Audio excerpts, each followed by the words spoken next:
दोस्तों, मैं विवेक पाल आपको अपने इस YouTube प्लेटफॉर्म पर देखने के लिए आपका बहुत बहुत स्वागत करता हूं। दोस्तों, हम जैसा देख रहे हैं कि आपके सुपर टेट की वैकेंसी का सुगबुगाहट प्रारंभ हो गया है, तो हम लोग जल्दी से जल्दी सेशन स्टार्ट करते हैं और निरंतर आगे बढ़ते रहते हैं। हमें अभी बहुत सारा काम पड़ा है, हम लोग बहुत सारे सब्जेक्ट को अभी पढ़ना बाकी है। तो आइए स्टार्ट करते हैं। आज आपका एक नया सेशन प्रारंभ हो रहा है हिंदी विषय का। हिंदी में आप देखिए, सुपर टेट में लगभग 20 नंबर के हैं, 20 नंबर का हिंदी में आएगा। तो हम लोग हिंदी को 2 पार्ट में बांट के पढ़ेंगे। अब ये हिंदी जो मैं पढ़ाऊंगा, आप चाहे वनडे का पेपर हो, चाहे आपका सुपर टेट का पेपर हो, चाहे टेट का पेपर हो, या किसी भी राज्य के एग्जाम का टेट का पेपर हो, वनडे स्तर पे किसी का भी पेपर, आप इसको पढ़ने के बाद आराम से पेपर दे सकते हो। ठीक है, तो आइए हम लोग प्रारंभ करते हैं हिंदी को। हिंदी ऑलरेडी मैंने लिखा है, तो हिंदी को पढ़ने के पहले कि भाषा क्या है, क्या होती है भाषा। भाषा क्या है भाई? तो आपसे अगर मैं पूछूं भाषा क्या है, जैसे लैंग्वेज है, 3 लैंग्वेज हम लोग पढ़ेंगे सुपर टेट में, या वैसे भी पढ़ते हैं। हिंदी एक भाषा एक लैंग्वेज, संस्कृत एक भाषा एक लैंग्वेज, इंग्लिश लैंग्वेज है। कहने का मतलब कि हमारा जो लैंग्वेज है वो हम लोग हिंदी वाला पढ़ेंगे। हिंदी में दोस्तों भाषा क्या चीज़ होती है उसको जानने की कोशिश करेंगे। भाषा क्या होती है, अगर मैं आपसे सीधे पूछूं तो आप कहोगे कि भाषा वह चीज़ है जिससे हम अपनी अभिव्यक्ति का आदान प्रदान कर सकते हैं। तो हम लिख सकते हैं कि अभिव्यक्ति का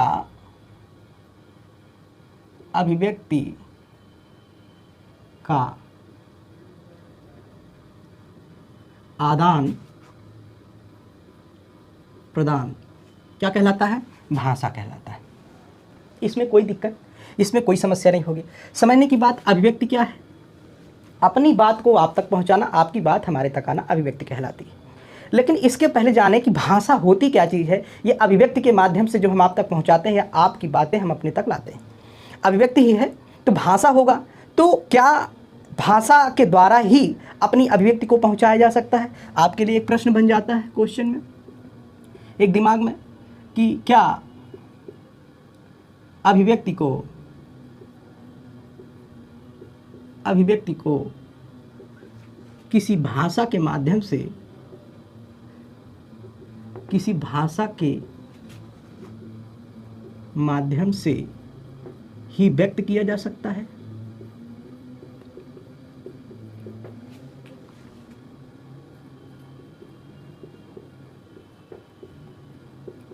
इसका आंसर क्या होगा बता भाई। इस प्रश्न का उत्तर आपके दिमाग में क्या बनता होगा? तो कुछ लोगों का आंसर आता होगा यस, हाँ, कुछ लोगों का नो, किसी का हाँ और किसी का नहीं। यही बात तो है। कोई कहता होगा कि अभिव्यक्ति के माध्यम से, अभिव्यक्ति को भाषा के माध्यम से ही व्यक्त किया जा सकता है। तो कुछ कहेंगे हाँ सर, बिल्कुल सही है, बिल्कुल, ये तो काटने वाली बात नहीं। क्या अभिव्यक्ति को किसी भाषा के माध्यम से, अभिव्यक्ति को किसी भाषा के माध्यम से ही व्यक्त किया जा सकता है? तो एक चीज़ है, अगर नहीं मैं कहूँ, जिनका आंसर नहीं में है वो क्या जवाब दे सकते हैं? अगर नहीं है तो क्या है? तो सोचो इस बात को। क्या छोटा सा बच्चा जो माँ की गोद में होगा, उसके पास कौन सी भाषा होती है जो माँ ये बात जान जाती है कि बच्चे को भूख लगी है?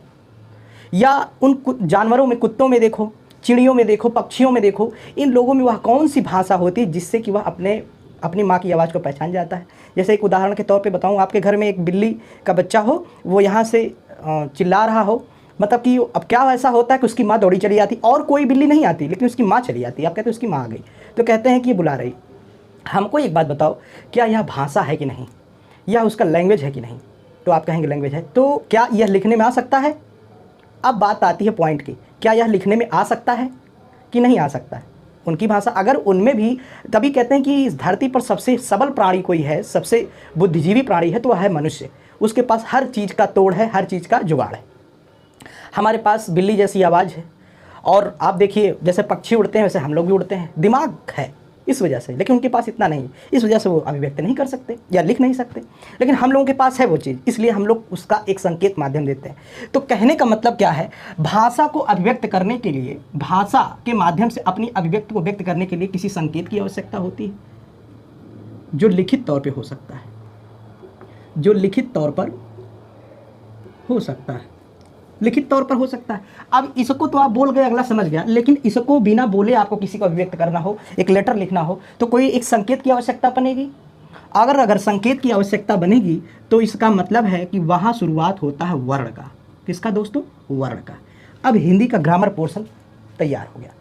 ठीक, अब यहाँ से आप पढ़ेंगे तो जानने की ज़रूरत है भैया ये वर्ण क्या होता है। आपने बचपन से पढ़ा है वर्ण क्या होता है।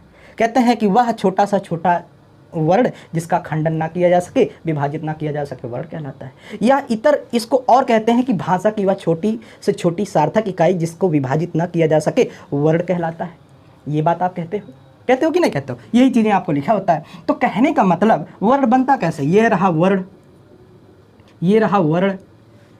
अब ये अलग बात है, ये स्वर है, ये व्यंजन है, ये अलग बात है, लेकिन इसके पहले एक वर्ण है, ये है ना, इसके पहले वर्ण है। अब अगर ये भी बात नहीं समझ में आती तो एक बात सोचो कि छोटा सा बच्चा जब बोलता है तो क्या वह स्वर बोलता है कि व्यंजन बोलता है? इस चीज़ को आप नहीं बता सकते, या कोई भी नहीं प्रूव कर सका। ये कोई निश्चित नहीं है कि स्वर बोला है कि वो जो है व्यंजन बोला है, ये नहीं, बस वर्ण बोला है। इसी वजह से वर्ण का प्रारंभ हो जाता है, या वर्ण जो है प्रारंभ कर रहे हैं हम लोग। इतनी बात समझ में आई? तो भाषा क्या है कि अपनी अभिव्यक्ति को किसी दूसरे तक पहुंचाना, किसी दूसरे की अभिव्यक्ति को अपने तक लाना या समझना, भाषा कहलाता है। ठीक, ये एक्चुअली पढ़ाने का इतना मुख्य रीज़न ये है कि सीटेट की जो पेडागोजी आती है भाषा से, उससे ये चीज़ें जो है कोरिलेट कर रहे हैं, ये क्वेश्चन यहाँ से आते हैं। ठीक है, इसलिए दोस्तों हम आपको ना टेट, सीटेट और सुपर टेट की, अगर सुपर टेट की पेडागोजी बनती है, टेट की सीटेट की बनती है, तो ये आपको वहाँ पर काम देगा। इस तरीके से पढ़ी जाती है हिंदी वहाँ पर। ठीक है, तो आइए आगे चलते हैं। तो अब हम प्रारंभ करते हैं, वर्ण क्या है। क्या भाई, वर्ण क्या होता है?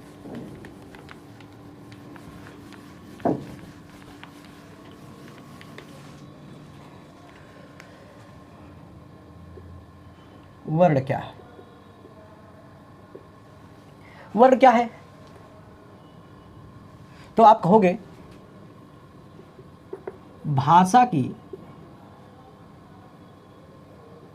या इस लैंग्वेज में लिखिए, बचपन से आप पढ़े हो, ध्वनि की वह छोटी से छोटी सार्थक इकाई जिसे विभाजित ना किया जा सके, जिसे विभाजित न किया जा सके, क्या कहलाता है भाई? वर्ण कहलाता है। पहला बिंदु हो गया। अभी स्वर व्यंजन की बात ही नहीं हो रही है, सीधी की बात है, सीधी सीधी एक बात है कि यह वर्ण क्या होता है। वह छोटी से छोटी सार्थक इकाई ध्वनि की जिसको खंडित ना किया जा सके, विभाजित ना किया जा सके, वह क्या कहलाता है? वर्ण कहलाता है। दोस्तों अब बात आई कि वर्णमाला क्या होता है।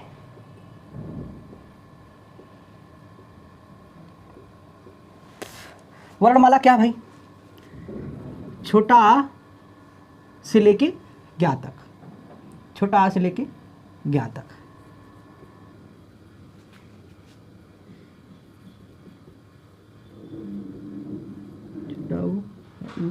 री, ए, ओ, औ, अंग। कहने का मतलब आ से लेकर ज्ञा तक ये जो वर्णों की माला है, ये जो अब ये स्वर में आएंगे, इतना आपका स्वर में आता है, बाकी टोटली क्या होगा? व्यंजन होगा, है कि नहीं? कहने का मतलब ये जितने भी आपके आ से लेकर ज्ञा तक वर्ण आते हैं, ये वर्णों का माला ही क्या कहलाता है? वर्णमाला। वर्णमाला क्या कहलाता है भाई? वर्णमाला। ये तो बहुत बड़ी बात नहीं हम बता रहे, ये तो आप जानते भी हो कि ये वर्णमाला क्या है। तो परिभाषा वगैरह लिखने की आवश्यकता नहीं है, बस इसको समझ लेना है कि वर्णों की मेल से या वर्णों की एक माला जिसे कहता है, जिसे हम क्या कहते हैं? वर्णमाला कहते हैं। इतनी बात क्लियर हो गई है? आइए आगे बढ़ते हैं।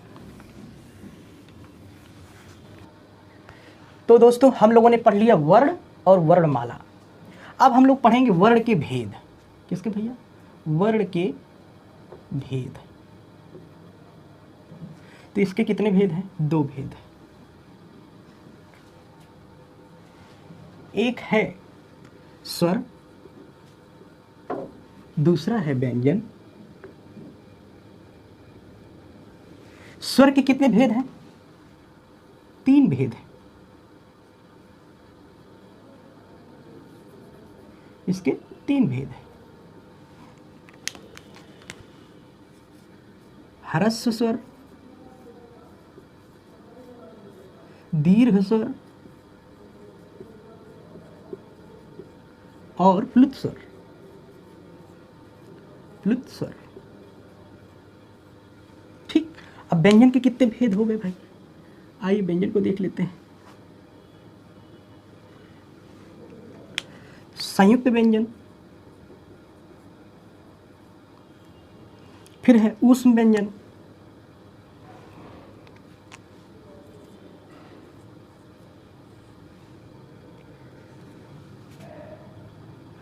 अंतस्थ व्यंजन, अंतस्थ व्यंजन, फिर क्या है, द्विगुण व्यंजन। द्विगुण व्यंजन, संयुक्त व्यंजन, ऊष्म व्यंजन, अंतस्थ व्यंजन और द्विगुण व्यंजन। एक और है, ऊष्म हो गया, संयुक्त हो गया, स्पर्श व्यंजन। स्पर्शी या संघर्षी एक ही बात है। स्पर्श व्यंजन, स्पर्श व्यंजन। बस दोस्तों, ये आपके वर्णमाला का खेल है, ये आपका वर्ण का भेद है। तो वर्ण के दो भेद, स्वर और व्यंजन। स्वर में क्या आता है, ह्रस्व दीर्घ प्लुत, जो आपको पता है। व्यंजन में संयुक्त व्यंजन, ऊष्म व्यंजन, अंतस्थ, द्विगुण और स्पर्श व्यंजन। अब हम लोग प्रारंभ करेंगे स्वर। किसको दोस्तों, स्वर को। ये पार्ट पहले पढ़ेंगे, उसके बाद दूसरे वाले में व्यंजन को, ठीक। तो हम स्टार्ट करते हैं, स्वर की पहचान करते हैं। हिंदी में कितने स्वर होते हैं और कितनी मात्राएं हैं स्वर की, इसको हम पहचान करेंगे। फिर पढ़ेंगे ह्रस्व क्या है, दीर्घ क्या है, प्लुत क्या है। हालांकि ये आपको पता है, मैं जल्दी से जल्दी इसको कवर अप करने की कोशिश कर रहा हूँ, ठीक। वैसे यहाँ पढ़ लेंगे तो नोट्स वगैरह बनाने की जरूरत नहीं, कुछ आप पहले से भी पढ़े हो, कुछ आप यहाँ देख के आराम से बकायदा जितनी बार चाहो उतनी बार वीडियो देख के इसको रिकॉल कर सकते हैं अपने नॉलेज को, ठीक है। आइए फटाफट आगे बढ़ते हैं।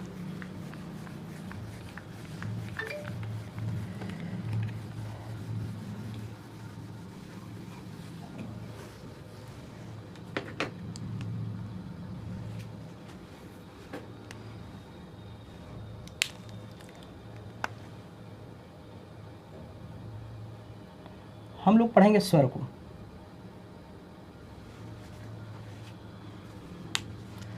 हिंदी में कुल स्वर की संख्या, प्रश्न है, हिंदी में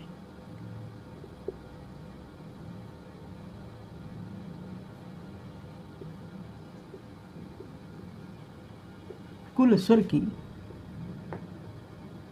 संख्या कितनी है? हिंदी में कुल स्वर की, या मैं ऐसे कह दूं, हिंदी में स्वरों की संख्या, हिंदी में स्वरों की संख्या, स्वरों की संख्या कितनी है? तो आपका आंसर आता है 11। कितने स्वर? 11 स्वर। आइए देखते हैं कौन कौन से हैं। वो है दोस्तों, छोटा आ, बड़ा आ, छोटी ई, बड़ी ई, छोटा ऊ, बड़ा ऊ। अब ये जो स्वर व्यंजन है, ये क्लास 6 से आप पढ़ते आए हो, 7 से पढ़ते आए हो, तो ये छोटे बच्चों के लिए भी लाभदायक हो सकता है, ठीक। छोटे बच्चे भी इसको देख सकते हैं। छोटा आ, बड़ा आ, छोटी ई, बड़ी ई, छोटा ऊ, बड़ा ऊ, री, ए, ओ, औ, अंग और आ। जानने की बात है, मैंने 11 बोला लेकिन लिख दिया 13। तो कहने का मतलब है 11 स्वरों की संख्या इतनी है। देखो 1 2 3 4 5 6 7 8 9 10 11। कहने का मतलब 11 स्वर की संख्या औ तक होती है।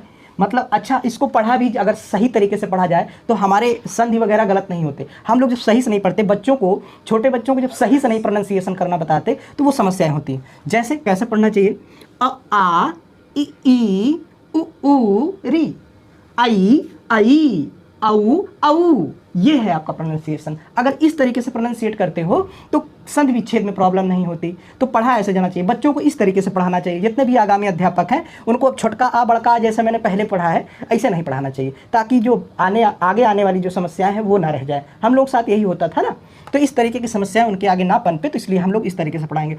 आ, ई, ऊ इसको खींचना रहता है, क्योंकि बड़ी ई है ना, बड़ी ई आप कहते हो तो ये लंबा रहेगा, उससे दुगना समय लेगा, तो ई होगा, है ना।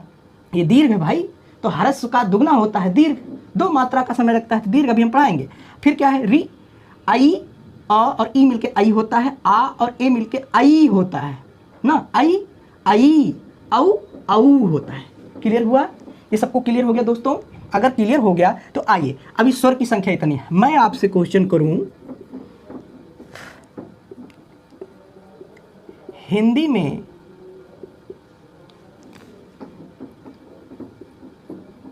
कितनी मात्राएं होती हैं? कितनी मात्राएं होती हैं बताइए, कितनी मात्राएं होती हैं? तो आप कहेंगे सर 10 मात्राएं होती हैं। कौन कौन सी? देखिए, एक एक, अ, ई, बड़ी ई, छोटा ऊ, बड़ा ऊ, फिर एक मात्रा हो जाती है आपकी बड़ा ऊ, री की नहीं, ए, ओ, आओ देखते हैं कितना हुआ। 1 2 3 4 5 6 7 8 9।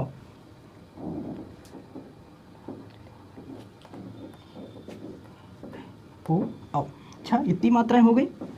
इसका मतलब एक मात्रा और है दोस्तों, री की मात्रा भी तो हमने लिखा ही नहीं, ये री की मात्रा है।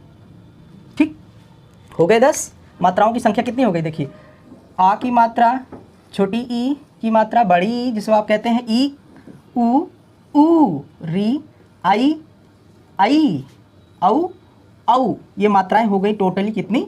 10 हो गई। तो कितनी मात्राएं हैं? 10 मात्राएं हैं। 10 मात्राओं को आपने देख लिया। ठीक, आगे चले, इसमें कोई दिक्कत तो नहीं। वैसे कुछ लोगों को जरूर स्वर तो पता रहता है, मात्राओं की संख्या नहीं पता रहती, तो ये आप लोगों के लिए हो सकता है, कुछ बच्चे तो जानते ही होंगे। तो कितनी मात्राएं होती हैं भाई? 10 मात्राएं होती हैं हिंदी में। ठीक, आगे चलें, आगे बढ़ते हैं, आइए।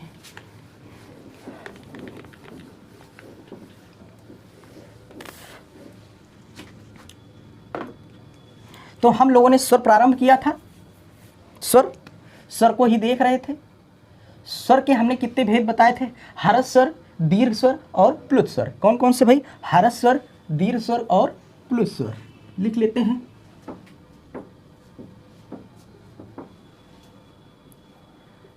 ह्रस्व स्वर, ये क्या है? दीर्घ स्वर, और क्या है भाई? प्लुत स्वर। ह्रस्व स्वर, दीर्घ स्वर, प्लुत स्वर। ह्रस्व स्वर में क्या क्या आएगा? ह्रस्व स्वर की संख्या कितनी अगर मैं आपसे पूछूं, तो हम लोग सबसे पहले इस तरीके से लिख लेते हैं ताकि आपको रटना ना पड़े, और एक ही बार में वीडियो देखने के बाद पूरा का पूरा रट जाए, पूरा का पूरा रट जाए।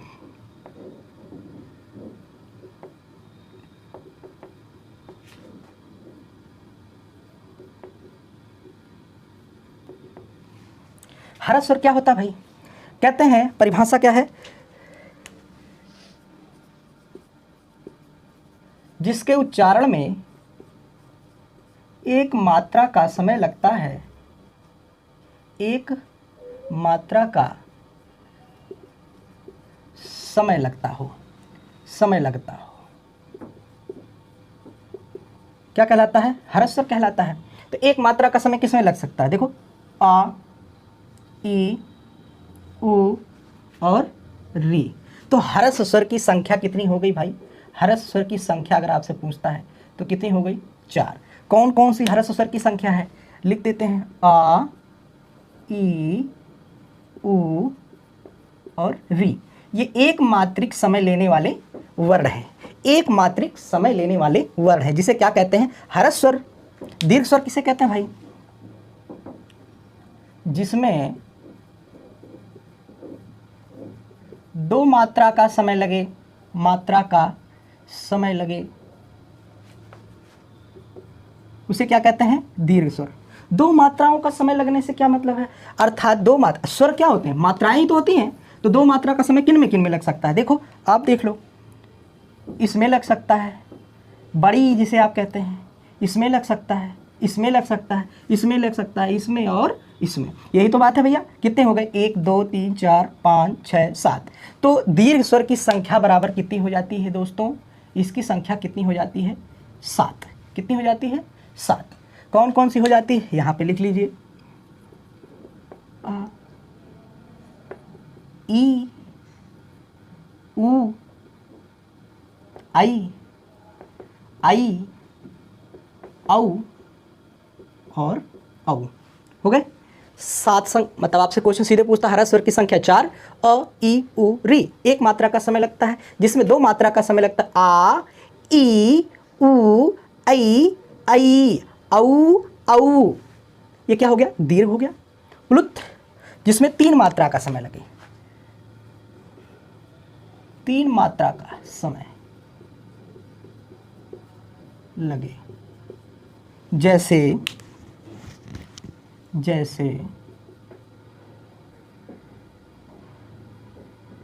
ओम। 3 मात्रिक समय। बात समझ में आई?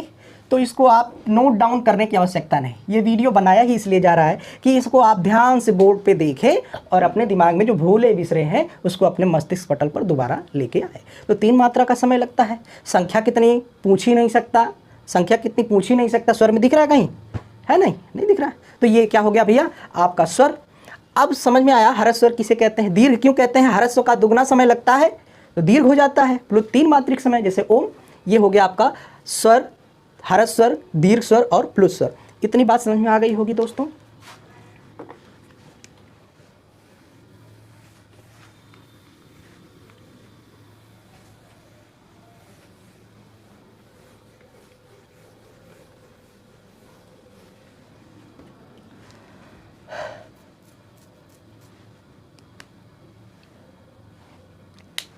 स्वर ही पढ़ रहे हैं, हमने कहा था स्वर पढ़ेंगे।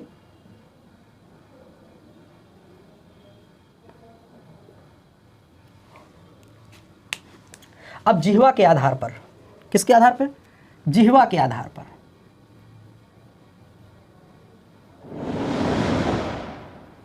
जिह्वा के आधार पर, जिह्वा के आधार पर कैसे पहचानेंगे? तो आओ देखते हैं। सपोज करो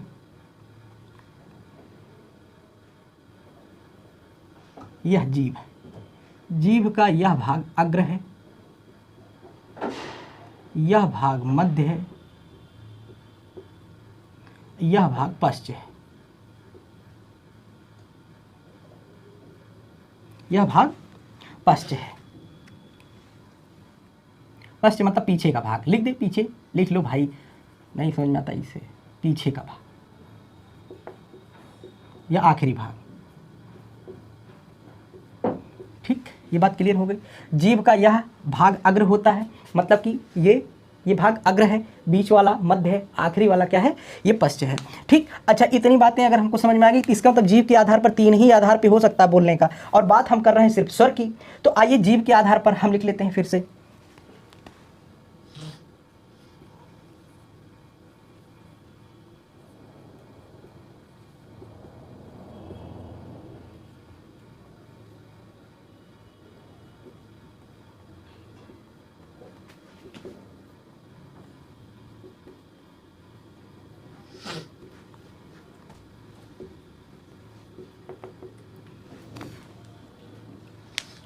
तो देखिए, क्या जीभ आप बोल के देखिएगा, अ सही से प्रोनाउंसिएट करेंगे तब बात निकल के आएगी। क्यों लिखा? रटने से काम नहीं चलेगा। वीडियो एक बार आप देखेंगे, पूरा का पूरा मैटर तैयार, नहीं तो लिखते रहिए, रटते रहिए, लिखते रहिए, रटते रहिए, और एग्जाम में आने के बाद कंफ्यूज होकर गलत कराइए।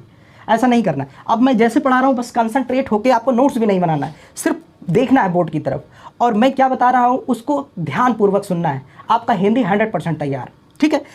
अब देखिए, ये क्या, ये जीभ का कोई भाग है ऐसा जो आप इससे बोल रहे हो? चलो, अगर नहीं विश्वास है तो ऐसे पकड़ लो जीभ, आ बोल दिया, ऊ बोल दिया, लेकिन वह ऐसा चीज होगा जो जीभ के किसी भी भाग को पकड़ोगे तो वह प्रभावित हो जाएगा, नहीं बोल पाओगे। जैसे देखो, अ बोल लोगे, बड़ा आ बोल लोगे, लेकिन ई, ऊ, ये चीज़ देखिए, ई नहीं बोल पाओगे। पकड़ के बोलना चाहो, बोलो ई, तो उसमें क्या कुछ ना कुछ अंतर देगा, है ना, वो सही शब्द नहीं निकल, वर्ण नहीं निकल पाएगा, है ना। इसका मतलब है कि यह जीभ के आधार पर बोला जाता होगा, और जीभ के अग्रभाग से कौन सा बोला जाता है वो चीज़ आप देखिए। कौन कौन से वर्ण आएंगे, तो देखिए एक आएगा सॉरी ई, और आएगा ए। देखो ये भाग अग्रभाग के हैं, ये किससे बोला जाएगा भाई, ये अग्रभाग से बोला जाएगा, ठीक। इसको मैंने थोड़ा सा गलत लिख दिया था, इसको सही कर लीजिएगा। कौन कौन से वर्ण आएंगे, तो आएगा ई आई। जब आई कहोगे तब देखोगे अग्रभाग का उपयोग हो रहा है, आई जब कहोगे तब ये देखोगे आप कि अग्रभाग का उपयोग हो रहा है। अच्छा, अ बोलने में आपके मध्य भाग का, अ बोलने में आपके मध्य भाग का उपयोग होता है, वो भी कौन सा है, ये वाला आ, जिसको आप कहते हो छोटा अ, ये क्या हो गया, मध्य भाग का हो गया, ठीक। ध्यान से देखिएगा, आ कहोगे तो मुंह खुलेगा और आपके कंठ का इस्तेमाल होगा, लेकिन मैं कहूँ आ, तभी तो भैया वो ह्रस्व का दीर्घ है, दुगना समय लगता है कि नहीं। अभी मैंने समझाया ह्रस्व का दुगना दीर्घ होता है, आ अंतर है, इसका मतलब जीभ का मध्य भाग का उपयोग कर रहे हैं। अब देखो स्वर इतना ही होता है, ये तो मैंने लिख दिया यूं ही। स्वर की संख्या कितनी भाई, 11 है, ठीक। अब ध्यान से देखो, अब जितने भी संख्या बची, सॉरी जितने भी वर्ण बचे, है ना, ये बड़ा आ जिसे आप कहते हो आ, ये पीछे से बोलो, आ पीछे से आ रहा है, देखो ऊ पीछे से आवाज आ रही, जीभ के पीछे भाग से, जिसे कहते हैं ऊ, ठीक। अब और पीछे से देखिए, री क्या आएगा भाई, री नहीं आ रहा, ठीक, री नहीं आ रहा है। अब क्या करेंगे, ऊ, फिर क्या, ओ और ओ। री को क्या है, ये प्रकंपित कर रहा है, री ना अग्रभाग क्या करेगा, ताल में प्रकंपित करेगा, इसलिए पश्च भाग में नहीं रखा जाता और ना ही इसे रखा गया है, ठीक। वैसे लिख देते हैं कुछ लोग ना री को, अलग बात है। अब जानने की बात है, ये अग्रभाग में ई आई, मध्य भाग का अ, पश्च भाग का जितना बचा है आ उ औ, ठीक। क्या है, आ उ औ, ये हो गया आपका जीभ के आधार पर स्वर का उच्चारण। क्लियर हो गया। देखो यूं ही आप अपने दिमाग में रखो, अग्रभाग से जो भी चीज़ अब नहीं याद आता, रटने की आवश्यकता ही नहीं। अग्रभाग में देखो कौन कौन से हैं, ई हो जाएगा जिसे आप छोटी ई कहते हैं, फिर बड़ी ई हो जाएगा, फिर आई हो जाएगा, फिर आई हो जाएगा। मध्य भाग से जीभ के अ हो जाएगा, पश्च भाग से आ उ औ। देखो क्लियर हो गया।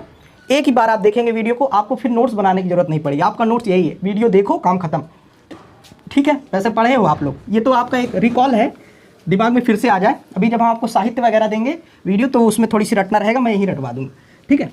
आइए आगे बढ़ते हैं हम लोग। ये तो जिह्वा के आधार पर स्वर हो गया, ठीक। अब मुख के आधार पर, किसके भाई, मुख के आधार पर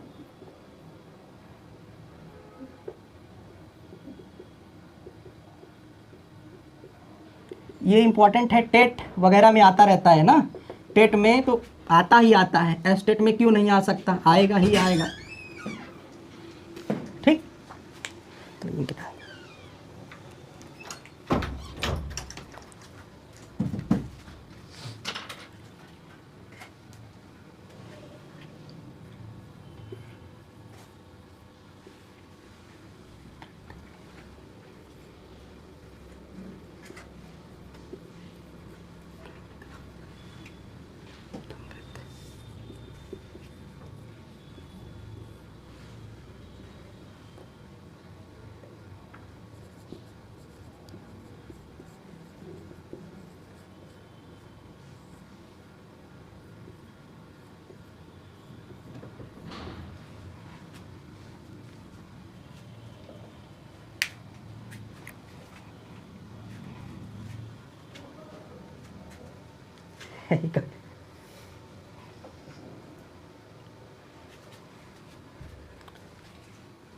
तो आइए फिर से लिख लेते हैं, अ आ ई उ री ए आई औ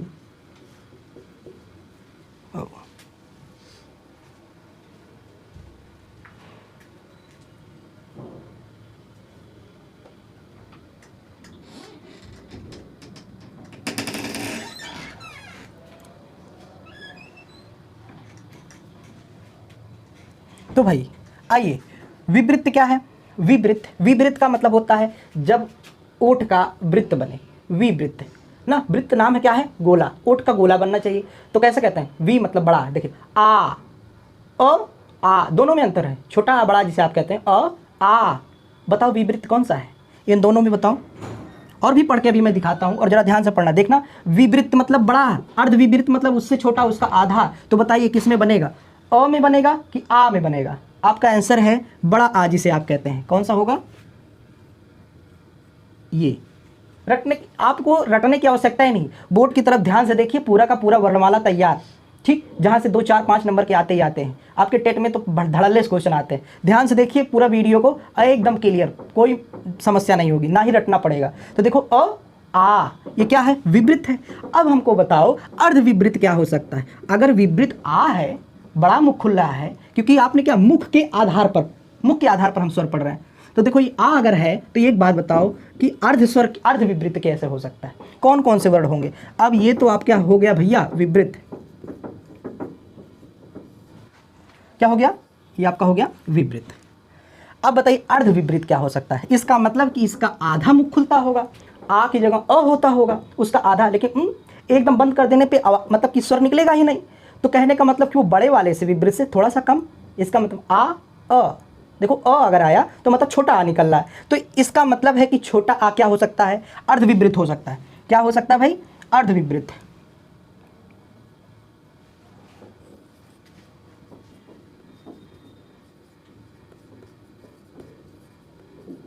अर्धविपरीत। और आगे पढ़िए, क्या ई है? क्या ई है? सही उच्चारण करिए, आंसर देगा अपने आप। ऊ, क्या ऊ? ऊ, ऊ, री नहीं, जीभ खुल गया, मतलब कि हमारा ओठ का जो स्ट्रक्चर है ये वृत्त होना चाहिए, इसी वजह से लिखा वृत्त। वृत्त, ध्यान से देखिए, हिंदी को भी बनाने वाला कोई अलग से नहीं आया, वो भी किसी माँ के गर्भ से पैदा ही हुआ होगा, भगवान के यहाँ से भेजा गया कोई बंदा नहीं अलग से, है ना। वो भी हमारे आप जैसा रहा होगा। तो जिसने भी बनाया होगा यह संकेत, अभी हमने आपको शुरुआत में ही बता दिया, भाषा चाहे जिसकी हो वह एक संकेत है। मैं इसको लिख रहा हूँ, सोचो कि आपके लिए यह एक भाषा, हिंदी का लैंग्वेज लिख रहे हो, यह एक वर्ड है, लेकिन किसी, सोचो कोई ऐसे देश का लोग जो इस शब्द को, इस लैंग्वेज को, इस वर्ड को ना जानते, उनके लिए क्या है ये? उनके लिए कैसे टेढ़ा मेढ़ा एक तिरछा आकार होगा, एक आकृति होगी, उनके लिए उनका कुछ होगा। तो उनका जो वर्ड होगा, भाषा शब्द होगा, हमारे लिए क्या होगा? एक आकार होगा, एक संकेत होगा, जिससे पढ़ के हम लोग एक दूसरे की भावना को जान जाते हैं, है कि नहीं। यही क्या है? अभिव्यक्ति है, और अभिव्यक्ति को पहचान लेते हैं, भाषा का यही माध्यम है। मैंने आपको बताया।